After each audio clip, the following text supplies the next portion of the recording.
예, 지난주에 마태복음 5장 25절, 마가복음인가요? 한번 찾아볼래요? 맞네. 12회를 혈루증으로 앓는 한 여자가 있어. 우리 지난주에 공부했죠, 그죠? 피를 갖다가 12년 동안 계속 흐르는, 유출병이죠. 유출병. 피가 흐르는 병입니다. 피가 어디서 흐릅니까? 여기는 안 나있지만은, 위에 봤을 때 유출병은 바로 여자의 자궁에서 피가 흐르는 걸 이야기하고 있습니다. 생리와 같은 개념인 것이죠. 자궁에서 피가 흐른다. 자궁은 바로 뭘 가리킨다 그랬죠? 집입니다, 집. 성전을 가리키는 겁니다. 성전. 이 자궁은 바로 아기의 집, 어미의 집, 바로 율법, 그걸 이야기하고 있는 거다, 이 말입니다. 여기서 피가 계속 흐르고 있습니다. 집에서 피가 흐르는 것은 바로 6월절 집집마다 문에 피를 발랐습니다. 집집마다, 모든 집마다 집의 문에서 피가 흐르죠. 피가 흐르는 것, 우리는 죽었다, 이 개념이다, 이 말입니다. 문에서 피가 흐르는 것, 이게 뭐죠? 자궁에서 피가 흐르는 것, 이게 생리고, 이게 오늘날로 치면 자궁경부암, 부인병, 유출병, 자궁에 문제가 생겨서 생리를 1년 내내 하는 거, 전부 죽었다. 아기 집이 자궁인데, 이 자궁이 집, 성전을 의미하는 것입니다.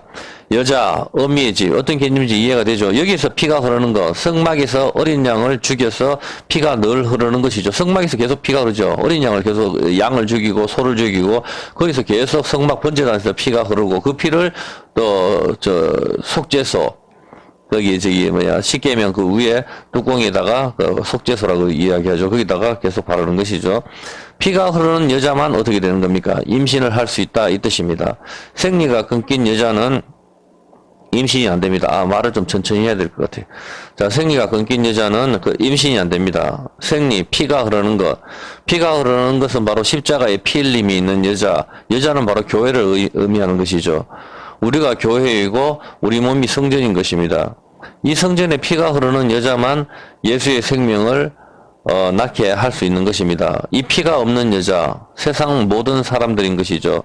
예수 생명을 낳을 수가 없는 상태, 즉 무덤의 상태다, 이 말입니다. 무덤이면 안에 죽었잖아. 무덤은 있는데, 무덤이 바로 여자의 자궁을 의미하는 거거든. 이게 성전을 의미하는 거예요. 예레미야 20장 17절. 무덤문이 열렸다 하는 의미가 어떤 의미인가 하면은 바로 그런 개념이거든요. 이는 그가 나를 태에서 죽이지 아니하시고 나의 어머니로 내 무덤이 되게 하지 아니하였으니, 뱃속에서 낙태라든가 유산을 하는 거, 그러면은 아기의 무덤 어디가 되는 거예요? 엄마 뱃속이 무덤이 되는 거거든. 맞잖아. 아기가 죽었으면은 엄마 뱃속이 무덤. 그 성경에서 말하는 게 엄마의 배, 그 자궁을 갖다가 바로 성전을 의미하고 집을 의미하고, 거기서 죽어버리는 거는 뭡니까? 바로 피를 흘리는 여자다, 이 말입니다. 그래서 아기가 10달이 돼야 나오는데, 10달 40주죠? 그러니까 10달이 돼야 나오는데, 7달 만에 나오는 것을 7푼이, 8달 만에 나오는 것을 8푼이라고 이야기합니다. 이것을 만삭되지 못하여 출생했다. 칠삭동이, 팔삭동이 이렇게 말하는 거죠. 이 사람이 누구죠? 사도 바울입니다. 고린도전서 15장 8절입니다. 고린도전서 15장 8절. 맨 나중에 만삭되지 못하여 난 자 같은 내게도 보이셨느니라. 성경을 제일 많이 쓴 사도 바울이 자기가 바로 만삭되지 못해서 나왔다, 이렇게 합니다. 여러분 생각해 보십시오. 만삭되지 못하여 난 것은 바로 7푼이, 8푼이, 7삭동이, 8삭동이라는 것인데, 성경을 13권이나 기록한 이 사도 바울이 바로 이 만삭되지 못한 자인데, 왜 하나님께서는 이 7푼이, 8푼인 이 사도 바울을 통하여 성경을 쓰시게 했을까요? 왜? 질문이라고. 7푼이, 8푼이는 뭐죠? 성경에서 낙태잖아. 낙태 유산이라니까. 10달 채워서 만삭되지 못하 나오는 거 공부했잖아. 이게 뭐야? 만삭되지 못해서 나오는 게 뭐죠? 7푼이, 8푼이가 10달을 채우지 못하는 거죠. 이게 자기 어머니를 내 무덤으로 하는 거잖아. 아들 6달 만에 애를 꺼낸다든가 낙태를 한다든가 유산을 했다가 애가 떨어졌다 하잖아. 애가 왜 떨어지냐고. 이상하지 않나요? 애가 떨어졌다 하는 게 뭐죠? 씨가 떨어진 거잖아. 씨가 떨어진 게 뭐예요? 돌이 떨어진 거잖아. 돌판, 십계명. 어떤 개념인지 알겠죠? 십계명이 떨어지는 거라. 자유행위 하는 게 씨가 밖에 떨어지는 거라. 이게 죽었다, 이 개념이라니까? 이 전부 다. 이게 저 언약이 깨어짐을 의미하는 거라. 씨가 여자 네케바에 들어가야 아기가 나오는데 글로 들어가지 못하는 것은 언약이 깨어짐을 의미하는 거라고. 이게 낙태, 이게 유산을 의미하는 거라. 이게 떨어진 거, 이 씨가 떨어지는 것이 바로 출애굽기 32장 19절을 말하는 거라. 이게 씨가 떨어지는 거. 만삭되지 못했다. 왜 사도 바울한테 성경을 쓰게 했냐고. 지네 손에서 그 금송아지 생겼을 때 돌판을 땅에 던져버리죠. 이게 씨가 땅에 떨어져야 되잖아. 이 씨는 어디 떨어져야 돼? 이 돌판이. 모세가 가져왔잖아요. 원래 이 사람들이 금송아지 안 생겼으면 이 돌판이 어디에 들어와야 돼요? 우리 마음에 들어와야 되지. 모세가 이 돌판에 금송아지 안 생겼다면은 이 십계명은 이스라엘 백성들 우리 마음 안에 들어오는 거라고. 이게 원래 하나님 계획이라니까. 우리 마음 안에 들어와서 우리가 예수의 생명을 낳게 하는 거, 이게 하나님 아버지의 계획인데, 금송아지를 생겨버리니까 이 씨가 땅에 떨어져 버리는 거라. 씨가 여자에 들어와야 되는데 땅에 떨어져 버린다니까? 그게 오난이잖아. 땅에 떨어져 버리는 게 이게 한 달란트를 땅에 숨겨놓은 인간들이라니까, 이게. 그 개념이잖아. 그렇게 하는데, 사도 바울이 바로 이 사람이라고. 이 사람을 통해서 하나님 아버지께서 성경을 쓰시게 했다고. 어떤 개념인지 알겠죠? 씨가 땅에 떨어지는 게 바로 낙태, 유산, 만삭되지 못해서 떨어졌다 이거잖아요. 그럼 씨가 땅에 떨어진 게 한 사람이 등장하죠. 누구죠? 씨가 누구야? 예? 그렇지. 예수님이 어디서 떨어져? 하늘에서 떨어지잖아. 그 개념이라니까. 이제 아시겠어요? 왜 사도 바울을 통해서 성경을 쓰게 하시는지, 그런 개념이 있다고. 씨가 진짜 하나님이신데 하나님이 하늘에서 떨어지셔가지고 땅에서 깨어지시잖아. 십자가에서 내가 반석이라 했잖아. 여기서 질문 한번 볼게요. 여러분 왜 예수님을 갖다가 반석이라 하죠? 돌은 뭐 그렇게 좋은 게 아니잖아. 왜 반석이라 해요? 쇠나 뭐 철이나 우라늄이나 이런 걸로 이야기하면 더 좋을 것 같은데 왜 예수님 반석이라 하죠? 그래 누구한테는 돌이 되는 거라. 근데 우리한테는 보석이 되는 거지. 돌이 보석이거든. 그 개념이라고. 그 진짜 보석이나 그래서 성경에 하나님 보좌에 무지개가 있고 홍보석 얘도 보석 이야기를 하잖아. 그 보석을 최고 귀한 거는 보석이지. 다이아몬드 뭐 이런 거 암만 금이 비싸다 해도 다이아몬드보다 비싸진 않거든. 진짜 좋은 거는 최고 비싼 거는. 그래서 그 돌이 바로 그게 저 하늘에서 내려오는 거라. 그 예수님이 반석이라 했을 때 돌은 보석을 우리한테는 보석이고 예수 안 믿는 사람한테는 말 그대로 반석이 돼서 깔아 뭐 돌 위에서 떨어져서 박살을 내버린다고. 모퉁이 돌, 집을 짓는 돌. 그래서 그 하늘에서 그 돌이 떨어지는 거라. 하나님이 하늘 보좌를 두고 떨어져서 십자가에서 깨어져 버리는 거지, 반석이. 그게 바로 날 대신해서 그대로 언약이 깨어지는 그 개념이잖아. 어떤 개념인지 이해가 되죠? 예. 그래서 사도 바울한테도 7푼이 8푼이한테 이걸 성경을 쓰게 했다 하는 것은 이게 바로 사도 바울이 떨어진 자거든. 죽어야 되는데 이 사람한테 성경을 쓰게 해서 성경을 완성시키잖아. 어떤 그림들이 보이잖아. 하나님의 마음이. 그런 걸 읽어야 된다니까. 아, 만삭되지 못해. 사도 바울이 이런 사람인데 우리는 얼마나 뭐 괜찮은 사람입니까? 우리 더 열심히 합시다. 이게 아니고 그렇게 가면 안 된다니까. 만삭되지 못한 사람 사도 바울을 통해 가지고 성경을 쓰시게 했다는 것은 바로 낙태 떨어지다가 우리잖아. 우리가 죽어야 되는 거잖아. 하나님 말씀이 깨어졌으니까. 근데 그 사람을 통해서 성경을 쓰시게 해도 성경은 하나님 말씀이잖아. 바로 예수님을 이야기하고 있잖아. 사도 바울이. 만삭되지 못한 자, 깨어지는 사도 바울이 예수 그리스도를 갖다가 적고 있다고. 그런 개념들을 이해서 보라 말입니다. 예. 그래서 두 번째 돌판을 갖다가 완성을 시키잖아요. 하늘에서 떨어진 돌 하나. 예수님이 반석이라고 그랬으니까 하늘에서 떨어진 돌 하나가 십자가에 깨어지시면서 두 번째 돌판을 완성시키는 거죠. 우리 마음판에 새기는 거죠. 누구를 통하여 완성시킵니까? 사도 바울을 통하여 하잖아. 만삭되지 못한 자. 어떤 개념인지 알겠죠? 사도 바울을 통해서 그렇게 하시잖아. 왜 예수께서 직접 나와서 오늘 자야 일로 와라 교회 와라 이렇게 합니까? 아니잖아. 사람을 통해서 하잖아. 이방인의 사도. 자, 그렇다면은, 자, 그렇게 했는데, 하늘에 이제 여기서 질문 들어갈게요. 여러분, 이제 질문해 보세요. 얼마만큼, 동영상 보시는 분들도, 여러분 성경 수준을 갖다가 스스로 한번 가늠해 보시기 바랍니다. 아주 기초적인 걸 질문 한번 해볼 테니까. 만약에 이런 걸 모른다 하면은, 여러분 성경 다시 공부를 다 하셔야 됩니다. 자, 질문입니다. 사도 바울을 통해 쓰는데, 예수님께서 이제 하늘에서 떨어지시죠? 오시잖아, 예수님께서. 자, 오시는데, 인간의 몸을 입고 오시잖아. 인간이 되셔가지고. 자, 이걸 갖다 동정녀 마리아한테 우리가 출생했다. 그렇게 떠들고 막 난리를 하지만 질문입니다. 왜 예수님께서는 동정녀 마리아와 요셉과 정혼한 사이에서 오죠? 여러분 대답해 보세요. 그 처녀의 몸으로 오는 거는 이해를 하겠어. 처녀. 그러면 마리아 좀 더 일찍 오면 되잖아. 뭐 한 17살이나 18, 몇 살인지 모르겠지만. 요새 뭐 초경이 얼마부터 하는지 모르겠지만 12살이나 13살부터 하니까 그럼 그때 와도 되잖아, 예수님께서. 왜 햇빛 요새가 약혼한 상태에서 오시냐고. 어? 요셉의 아들로 와야 되기 때문에. 그렇지. 역시 참 요셉의 아들로 와야 돼 있잖아. 요셉의 아들로 와야 되고 또 어떻게 되죠? 요셉의 아들로 와야 되고 또 뭘 이루어야 돼요? 어? 아니, 처녀의 몸으로 와야 된다니까? 반드시? 처녀의 몸으로 와야 되잖아. 그거는 이해를 했어, 우리가. 맞죠? 처녀의 몸으로 왜 와야 돼요? 아줌마 몸으로 오면 안 되는가? 왜? 아줌마 몸으로 오면 왜 안 되는데? 두세 명 낳는 아줌마 몸으로, 저 몸으로 어차피 성령님께서 잉태하셔서 오는데, 글로 오시면 왜 안 되냐고. 다른 아기가 생긴다고요?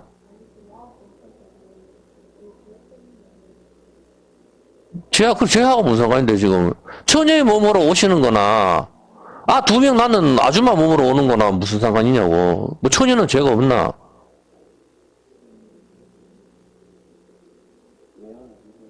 그렇지. 성경을 이루시는 것이지. 성경을 이루시기 위해서. 그냥 하늘에서 내려오셔도 되잖아. 굳이 마리아 몸에서 오시잖아. 마리아 몸에서 오시는데, 마리아는 처녀이긴 하지만, 요새가 정혼했다니까? 처녀는 처녀인데 정혼한 사이라. 그냥 정혼하지 않은 상태에서 마리아한테 오셔도 되잖아. 정혼하지 않은 상태에서. 근데 왜 요새가 정혼한 상태에서 하늘에서 뭐 선녀처럼 노래 가사처럼 그렇게 내려오지 않고 여자의 몸, 처녀의 몸에서 오신 것은 여자의 후손으로 오시는 것을 이루기 위함이잖아. 네? 구약의 예언을 이루시는 것이죠. 이사야 7장 14절 한번 보여요. 이걸 이루시기 때문에 이렇게 하시는 거잖아. 그 아줌마 몸으로 오면 안 된다니까. 자, 이사야 7장 14절. 아줌마 몸으로 오면 안 되는 이유가 한번 봐봐요. 7장 14절. 네? 그러므로 주께서 친히 징조로 너에게 주실 거야. 보라, 처녀가 잉태하여 아들을 낳을 것이다. 2700년 전에 이사야 선지자 예언했기 때문에 이걸 그대로 이루어져야 메시아가 되는 거라고. 아줌마 몸으로 아프면 메시아가 안 된다니까. 어떤 개념인지 알겠죠? 처녀의 몸으로 이사야 선지자의 글을 그대로 이루고 또 창세기 3장 15절 더 앞으로는 이렇게 되는 거죠. 창세기 3장 15절에 보면은 봐봐요. 내가 너로 여자와 원수가 되게 하고 너의 후손도 여자의 후손과 원수가 되게 하리니 여자의 후손은 네 머리를 상하게 할 것이요 너는 그의 발꿈치를 상하게 하시라. 그래서 여자의 후손으로 와야 되기 때문이라. 여자의 후손으로. 어떤 개념인지 알겠습니까?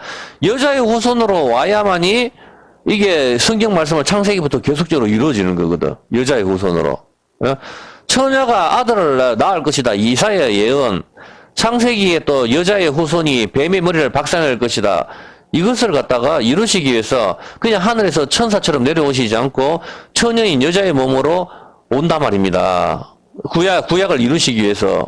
그래야 메시아가 되니까. 그렇게 오시는 것이죠. 그래서 우리가 여기까지는 이해가 되잖아. 그러면은 처녀의 몸으로 이해가 되는데 여기서 봤을 때 왜 처녀의 몸으로 오냐 이 말에 보면 여자의 후손으로 온다고 창세기에 이사야 예언을 했잖아 보면은.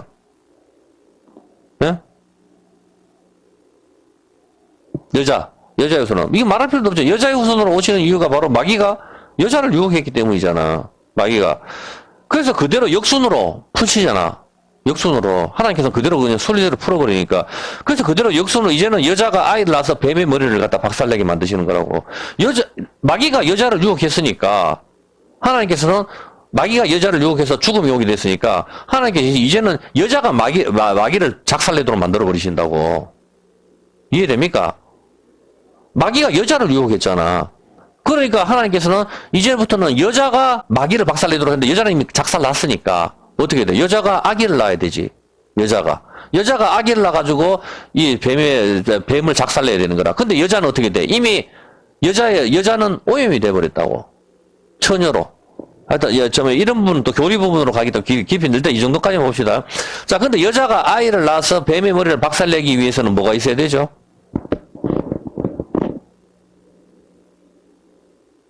생각해보니까 마귀가 여자를 유혹했잖아.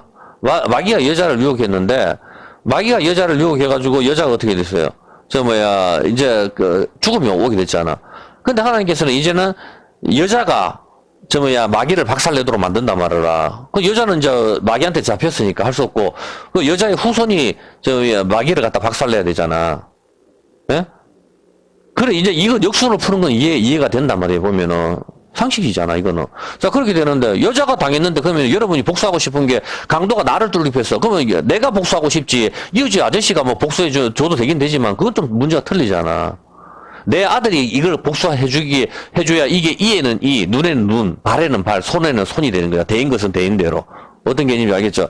자, 그래서 여자가 그러면은, 이걸 복수하기 위해서는 여자가 어떻게 해야 되죠? 아기를 낳아야 되잖아. 그러면 누가 있어야 돼? 남편이 있어야 되는 거라. 어떤 개념인지 알겠습니까?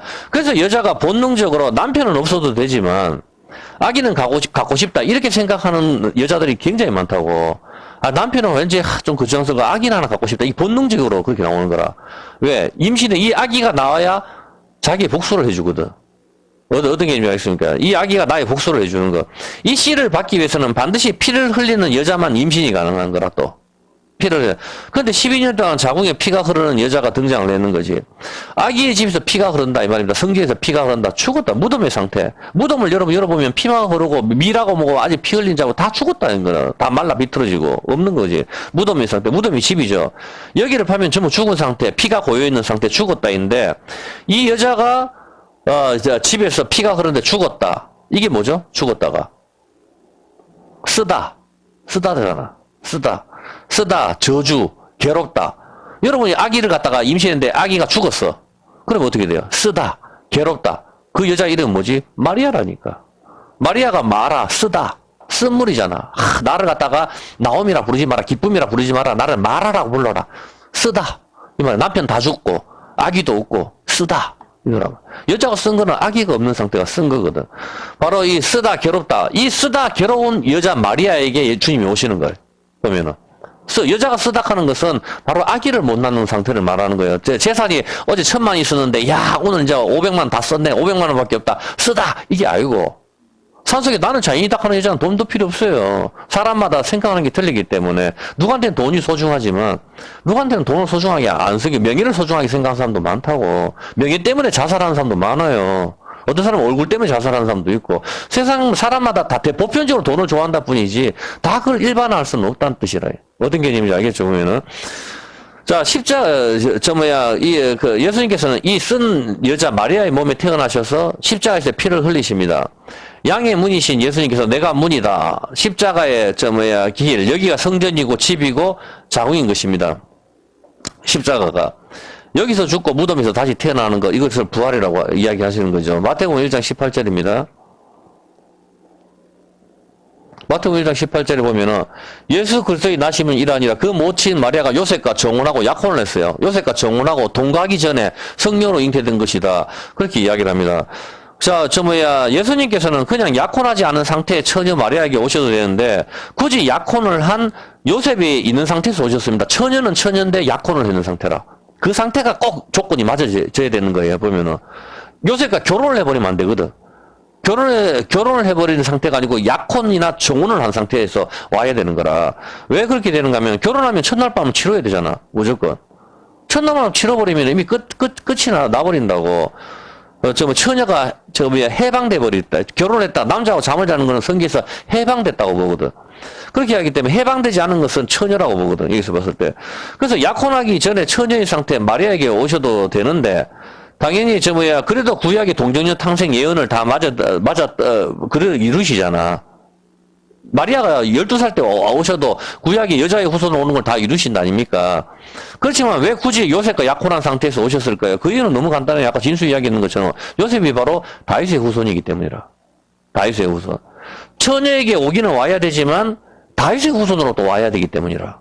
그래서 요셉과 정혼한 상태를 선택을 하는 겁니다. 마태복음 1장 1절에 보면은 예수님의 족보에 대해서 등장을 하죠. 보면은 아브라함과 대부분 성경 외우는 사람들이 마태복음 1장 1절들은 많이 외워요. 이거는 목사님들 대부분 많이 외우는 겁니다. 보면 성경을 갖다가 다른 목사님 이야기하는 그렇고 통째로 다 외운다 하도 마태복음 1장 1절 외우면 마태복음 1장 1절 대부분 목사님 다 외우는 겁니다. 이거는 여기서 아브라함과 다윗의 자손 예수 그리스도의 세계라 이렇게 하고 15절.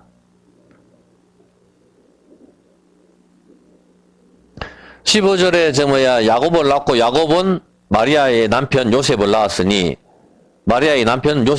그 하면서 야곱은 누가 낳았죠? 요셉을 낳았다 하죠. 구약하고 그대로 맞추는다고. 구약에 야곱이 요셉을 낳잖아.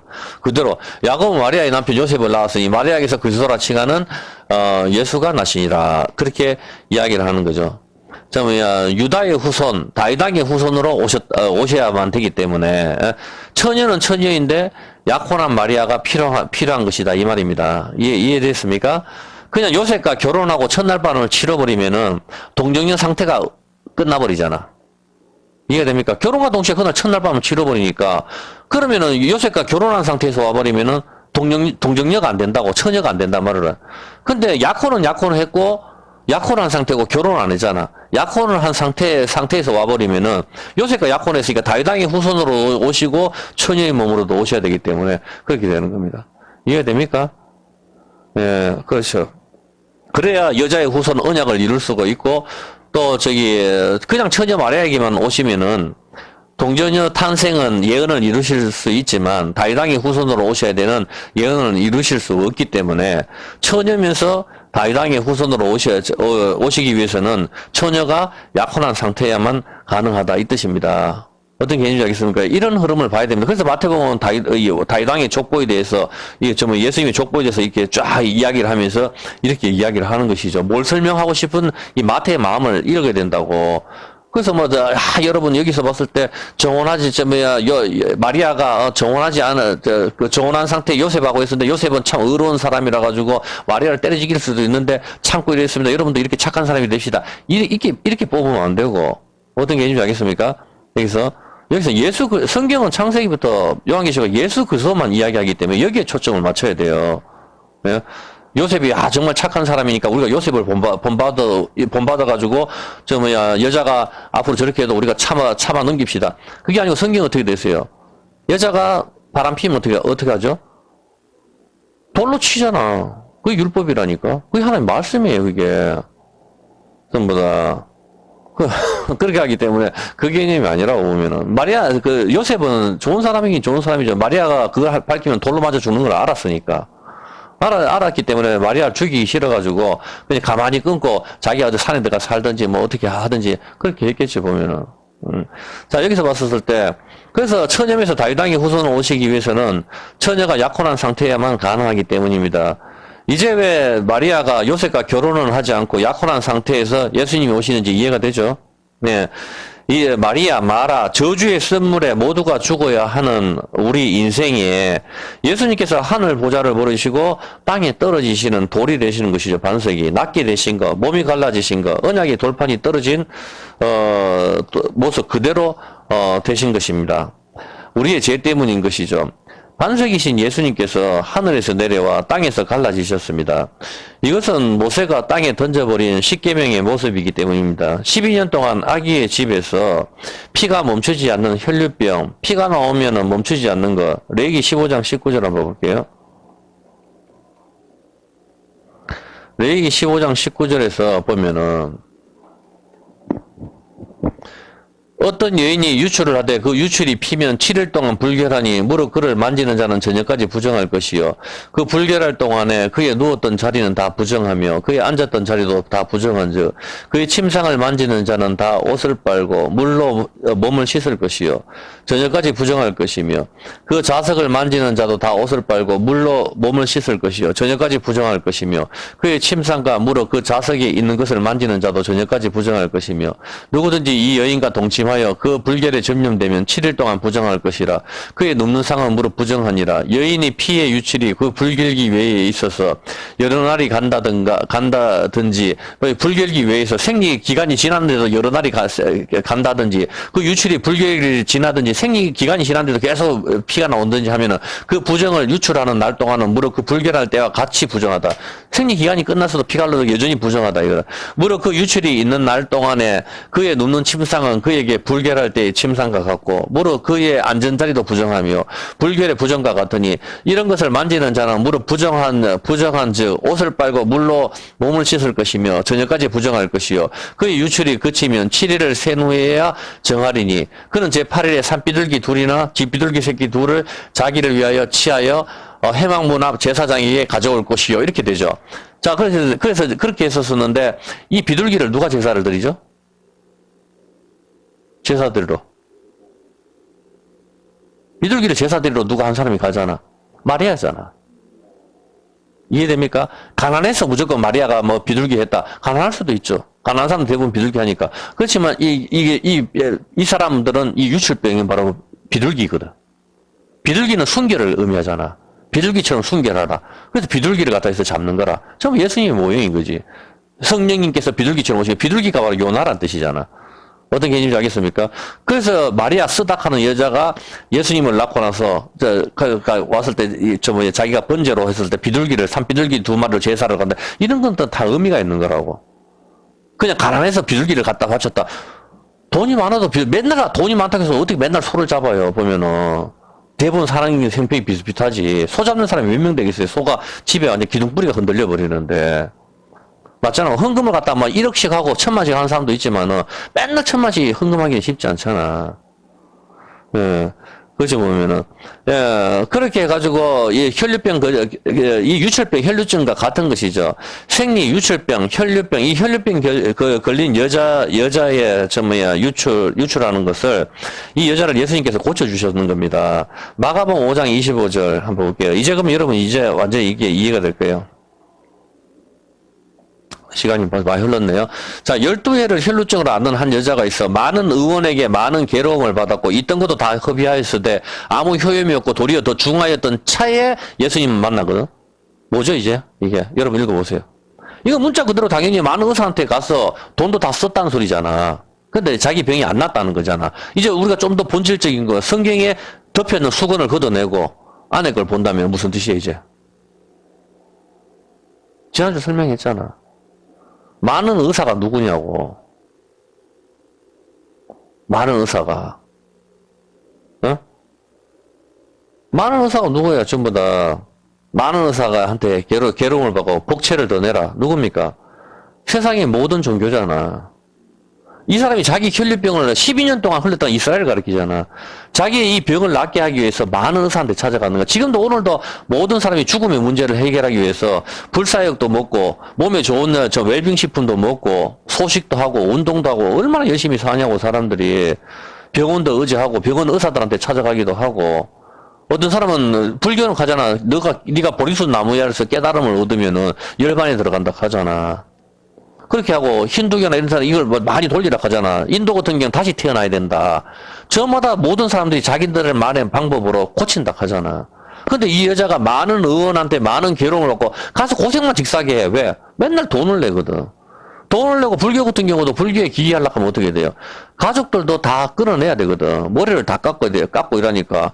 자기 잘났는데 머리 깎으면 얼마나 보기 싫어 보면은. 그렇게 해가지고 많은 괴로움을 받고 있던 것도 다 허비하고 돈을 다 내라 하잖아. 무당들한테. 돈을 다 갖다 바치고. 그러면은, 여러분, 교차로나 이런 데 한번 봐보라고, 앞에. 온갖 행운이라든가 복채는 자기들 다 주잖아. 행운의 복, 재물복, 무슨 복, 무슨 복. 신문도 보라니까 오늘의 운세 해가지고 전부 다 무슨 복이 들어온다 하잖아. 그 쓰는 놈이 다 죽는다고. 죽고 맨날 바뀌잖아. 그 뭐예요? 많은 의원한테 많은 괴로움을 받고 있던 것도 다 허비하였다. 그렇지. 그렇게 다 했는데 아무 효용이 없고 도리어 더 중화해졌더니 죽음의 문제를 해결하기 위해서 이 모든 사람들은 냉동인간까지 만들거든. 과학도 의지하고 아무 효용이 없다. 성경은 그렇게 이야기하는 겁니다. 어떤 개념인지 알겠습니까? 근데 이 여자가 예수님한테 가서 드디어 이 죽음의 문제가 해결이 되는 거라. 그 이야기를 우리한테 지금 하는 거라고. 많은 의원한테 많은 괴로움을 받았고 있던 것도 다 허비하였다. 어떤 느낌인지 알겠습니까 이제? 바로 그거죠. 이런 말을 왜 쓰겠냐고. 그냥 그 많은 의사한테 많은 괴로움을 다 받다. 지금 뭐든도 이 시간 이후에도 어떤 사람 이름을 바꾸면 좋다 이래가지고 이름 바꾸는데 무당한테 가서 20만 준다고 철학관 이래가지고 이름을 갖다 이지야 이렇게 바꾼다니. 아무 의미가 없어요 전부 다. 근데 몸이 아파가지고 약 먹고. 하잖아, 이름을 다 바꾸고, 빚지고, 전부 다. 이름 바꾸고, 사람에다 다 주고. 그딴 건 아무 소용이 없는 거거든. 이름 바꾼다고 이 인생이 잘 풀릴 것 같으면은 맨날 천하 이름 바꾸지. 그리고 자기 이름은 자기가 바꾸는 걸 성경에서는 교만이라 하는 거거든. 자기 이름은 자기가 바꿀 수가 없는 거라. 어떤 개념인지 알겠습니까? 내 이름은 내가 스스로, 내가 왕자의 자리에 앉는 거잖아. 자기 이름은 자기가 어떻게 바꿔요, 보면은. 태어났는 피조물이. 여러분 상식적으로 생각해보라. 피조물이 자기 이름을 바꿀 수가 있습니까? 우리가 내가 마이크를 만들었으면 내가 마이크라 명한다. 그게 끝이지. 마이크가 이제부터 내 이름을 어떻게 알아? 없다니까? 그게 반란이고 반역이라고. 자기 이름을 스스로 바꾸는 건 그거는 모자라는 거라고. 말이 안 되는 거라니까. 디메오의 아들 바디메오 뭐야? 디메오 더럽다. 똥이다면 똥이 아들 똥이다 이 말을 하. 근데 바꾸냐고. 안 바꾼다니까. 바꿀 수가 없는 거라. 남이 지주기 때문에. 그래서 다른 사람이 아버지가 짓든 누가 짓든 그걸 갖다 낳는 게 창조잖아. 네? 그걸 했기 때문에 그 사람만이 그 사람 특징을 보고 짓는 거라고. 앞으로 누가 어떻게 되어라. 앞으로 빛날 삐어난 사람이 되어라. 이렇게 해서 이렇게 해서 짓든지. 그렇게 해서 하는 거지. 자기 이름을 갖다가 내가 그걸 교만이라고 하는 거라. 말도 안 되는 소리라, 이거는 보면은. 네. 자, 혈루에, 그렇게 해서 많은 괴로움을 받았는데, 드디어 예수의 소문을 듣고, 29절에, 예수님의 옷을 만졌는데 구원을 받습니다. 이에 그의 혈류 근원이 곧 말하면 근원이 피가 나오는 곳, 운물, 근원이죠. 성전에서 물이 나오는 것, 에덴도사의 4개의 강물, 그 근원이란 말입니다. 피가 나오는 곳, 근원, 집의 문에서 율법이 시온에서 나오는 것이죠. 어린 양 보좌에서 생수가 나오는 것. 여지껏 모든 게 다 죽었다. 물이 말라가지고 다 죽은 상태란 말이라. 근데 거기에서 다시 생수가 나온단 말입니다. 반석이 갈라져서 거기에서 생수가 나오는 거지. 물이 없어서 다 죽잖아. 근데 거기에서 반석이 갈라져서 거기서 생수가 나오는 거라. 그 성경은 말한 거야. 너가 안 죽은 영원한 생수는 바로 예수님 몸이 갈라지는 거. 그거 이야기하는 거다. 십자가. 그걸로만 너가 영원히 목마르지 않고 너가 해가를 얻는 거야. 이 12년 동안 피를 흘리는 여자는 바로 그거를 보여주는 것이죠. 성전의 번제단에서 어떻게 됩니까? 늘 핏물이 흐르죠. 그게 근원이라고. 그리고 피가 흐르는 그 근원이 돼요. 번제단이잖아. 거기에 늘 핏물을 부으니까 그게 근원이고, 그 근원이 돼요. 십자가잖아. 십자가에서 예수님이 피가 흐르잖아. 그 피가 온 세상에 도는 거라니까? 피복음이잖아, 복음. 심장에서 피가 나서 온 세상에 돌듯이. 한 바퀴 돌고 다시 이스라엘로 들어갈 때 그때 주님이 오신다니까. 예. 더 이상 짐승을 잡지 않습니다. 피가 흐르는 거, 근원. 이 핏물을 언약궤 뚜껑에 뿌리죠. 왜 언약궤 뚜껑에 뿌립니까? 피를 갖다가. 계속 짐승을 잡는데 번제단에서 계속 하는데 그 피를 가지고 언약궤 뚜껑에다 이제 바르잖아. 피가 흐르는 근원이라고. 근원. 바로 언약궤. 율법이 있는 곳. 거기다, 율법이 있는 곳 뚜껑에 바르잖아. 율법의 요구를 만족시키는 거라고. 어떤 개념인지 알겠습니까? 이 어린 양을 잡아가지고 거기다가 예수님만. 그래서 주님은 더 이상 이제 짐승을 잡지 않습니다, 이제는. 왜? 우리 몸이 성전인데, 이제 더 이상 짐승을 잡지가 않아요. 우리 몸이 성전이 됐어요, 이제는. 여러분이 잘 알아야 될 게, 우리 몸이 성전이 됐다니까? 그래서 이제는 어떻게 됩니까? 짐승을 잡지 않고, 어떻게 돼요? 예수님께서 단 한 번의 십자가의 속죄로 모든 것을 완성시켰거든. 그래서 우리는 우리 몸이 성전이기 때문에 우리 몸에는 예수님 십자가만 있으면 되는 거라. 이제 더 이상 소나 11조나 새를 잡는 거 이런 게 필요가 없어요. 주님이 완성하셨기 때문입니다. 그리고 우리 몸이 성전이고 그 사람들이 자꾸 이걸 모르고 교회 여기는 상가라니까. 우리가 절에서 예배드리면 그거가 교회가 되는 거라. 성경은 우리 몸이 교회라고 하잖아. 우리 몸이 성전이라고 하잖아. 이 성전에는 핏물이 흘러야 되는데 예수님 십자가를 가지고 있는 거라고. 근데 왜 눈에 보이지 않는 가시적인 걸 자꾸 들고 와가지고 양을 가져와야 되니 더 바쳐라 해서고 제1성전, 제2성전, 제3성전 있고 성전 건축은 그게 다 사입이라니까. 그러면 순복음교회 비판하는 건 아니죠. 교회가 그렇게 커서 바뀐 게 뭐가 있는데. 아니라니까 전부 다. 더 이상 주님이 다 완성하셨기 때문에 소나 11조나 새를 잡는 거 다 필요 없습니다. 주님이 다 완성하셨기 때문입니다. 그리고 혈류증 걸린 여자는 병이 나았습니다. 이 여자는 12년 동안 피가 흐르는 여자입니다. 당연히 이스라엘을 가리키는 것이죠. 우리를 의미하는 것이죠. 이 죽을 병에서 고침을 받았으면 우리도 이제 주님을 위해서 죽어야 되는 것입니다. 이 죽을 병, 혈류병에서 고친 것은 예수님께서 죽으심으로 우리의 고침을 받은 것이죠. 이것을 사랑이라고 하는 것이죠. 십자가의 사랑이라 그렇게 이야기하는 겁니다. 요한복음 15장 13절에 보면은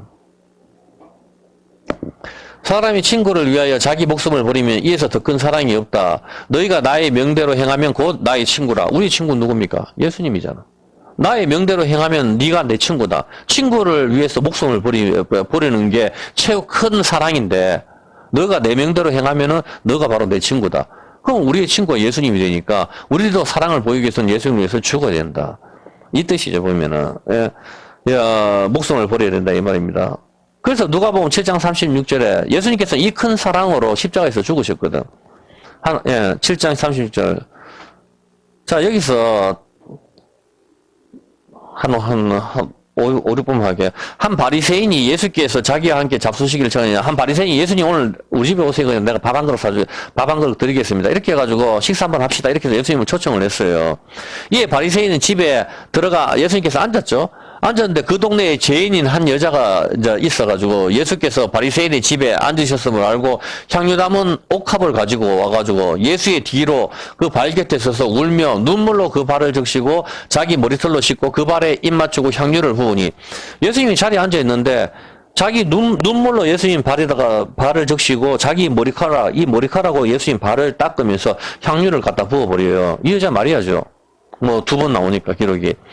그 예수를 청한 바리새인이 이것을 보고 마음에 이르러 이제 이 바리새인 예수님을 청한 예수님하고 같이 밥 한 그릇 합시다 하는 이 바리새인이 예수님한테 이것을 보고 마음에 이르러 이 사람이 만일 선지자면은 자기를 만지는 이 여자가 죄인인 줄 다 알 건데 왜 죄인이 자기를 만지고 머리카락을 씻고 저건데 가만히 있을까 이렇게 속으로 생각하는 거죠. 그때 예수님께서 대답을 하시는 거죠.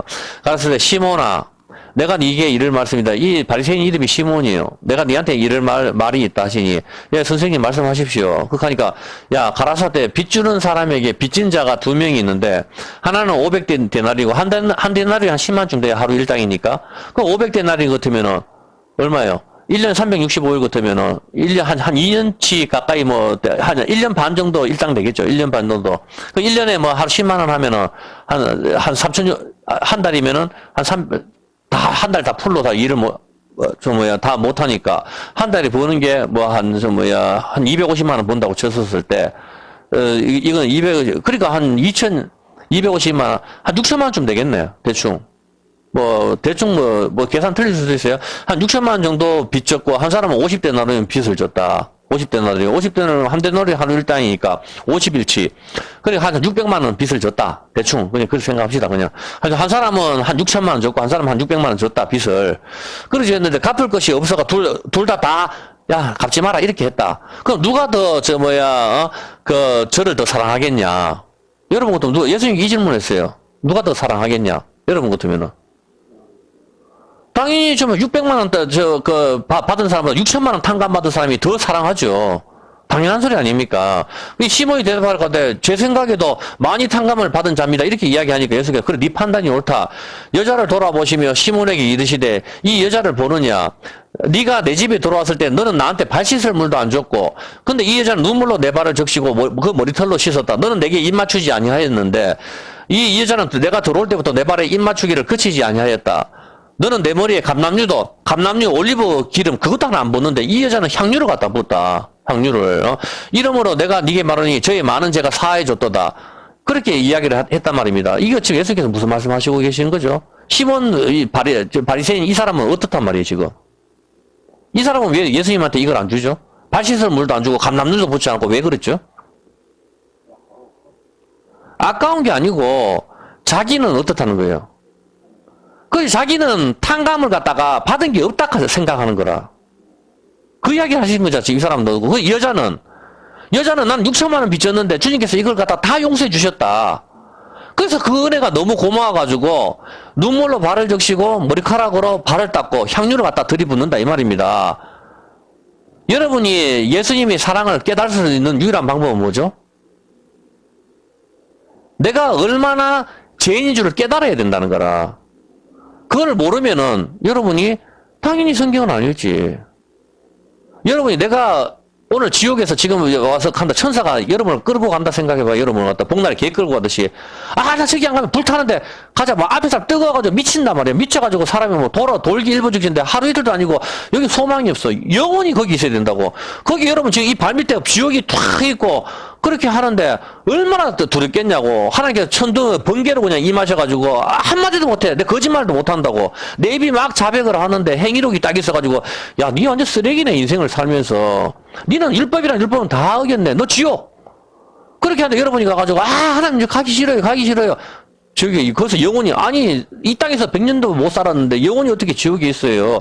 뭐 정말 소름이 끼친단 말이에요. 근데 거기서 예수님이 우리를 구원해 주셨단 말이에요. 그렇다 하면 여러분이 나는 정말 지옥 가야 되고 쓰레기 같은 인간인데 주님이 나를 건져 주셨구나. 이 큰 사랑을 여러분이 뼛속 깊이 간직한다면은 주님을 더 사랑할 수 있다 이 말입니다. 근데 이 시몬 바리새인 가면 발 씻을 물도 안 주고 입 맞추지도 않고 감람류도 안 벗고 앉아가지고 저 도대체 예수님이 선지자라 하면 이게 어떤 죄인인 줄 알긴데 익하고 앉았단 말이야 보면은 이 사람은 어떻게 되는 거예요? 자기가 별로 지은 죄가 없다고 생각하니까 예수님이 와도 되고 안 와도 되고 별 관심이 없는 거지. 나는 도대체 뭐 내가 뭘 얼마나 죄를 졌길래 나를 갖다 뭘 탕감을 해줘서 난 6천만 원 빚진 적이 없는데 이래 생각을 해버리니까 이 사람은 안 되고 이 여자는 철저하게 자기 자신을 알았는 거라.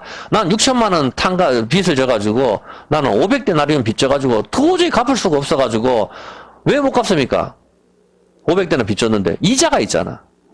그래 나는 못 갚아가지고 완전 죽겠다 이렇게 됐는데 주님이 그거 갖다 탕감을 해줬다 이 말입니다. 그래서 이 여자는 눈물로 발을 줘. 자기가 죄인이라 하는 걸 알았단 말입니다. 동네 모든 사람이 알아. 이 여자는 죄인이라 하는 걸. 그래서 이 여자는 주님한테 나오는 거라. 나를 용서해 달라고. 그렇게 해서 주님은 너의 죄가 사해졌다 하는 거지. 그렇게 이야기를 하는데 이 시몬 같은 경우는 자기는 깨끗하다고 생각하고 이 죄인이 왔는데도 자기를 만지는 자가 누군지도 모르네. 계속 이렇게 하니까 그렇게 하고 발 씻을 물도 안 주고 예수님한테 대접이 아주 소홀했다 하잖아. 밥 한 그릇 먹으러 오십시오 이렇게 이야기 해놔놓고 중동 지역은 먼지가 많기 때문에 모래바람이 많기 때문에 샌들을 발을 씻을 물이 나와야 되는데 그걸 안 내주는 거라. 발 씻을 물도 안 주고 그냥 뭐 대충 이렇게 해서 밥 한 그릇 가자 하면서 뷔페 식당 데리고 가는 게 아니고 집에서 라면 끓여 먹듯이 뭐 그렇게 했다 이 말을 쉽게 이야기해서 대접이 소홀했으니까 예수님께서 말씀하시는 거잖아 지금. 대접이 좋았으면 야 시몬아 네가 복이 있다 하지. 발 씻을 물도 안 주고 감람류도 안 주고 자기한테 하는 사람 갖다 비판만 하고 앉았으니까 밥을 먹으러 와도 짜증이 나는 상태라고. 그렇지 않겠어요? 보면은 여러분이 참석했는데 누가 아이고 정말 와서 너무 반갑습니다 하면서 눈물로 씻고 발을 닦고 동네 막 창녀가 와가지고 기름을 붓고 내가 일평생 벌었는 건데 나의 소중한 건데 너무 감사하다 하고 이렇게 하고 있는데 이건 뭐 도대체 뭐 하는 거야? 계속 이렇게 하고 있으면 짜증나지.